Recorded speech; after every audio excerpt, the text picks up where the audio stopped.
அந்த லுங்கியை கீழே இறக்கி விடு. மண்ணில் ஓட்ட போட்டுரும் இப்போ. ஐயோ ஐயோ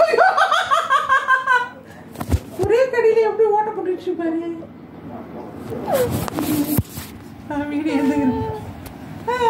தவளை டொல்லி ஆகிடுவேன். லொங்கி லிங்கில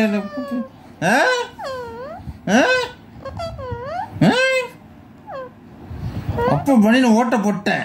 இங்க பாரு, அப்பா பனின ஓட்ட. ஏய் லுங்கி வேற ஓட்ட போடுவையா? செல்லக்குட்டியா? ஓட்ட போட்டு செல்லக்குட்டின்ற. ஓட்ட போட்ட இப்ப செல்லக்குட்டின்ற. அப்பா பனின்னு பேர் ஓட்ட போட்ட. இப்ப அப்பா லுங்கி வேற கடிக்கிறியா? டேய் கையாங்க என்ன டென்ஷன் பண்ணாத.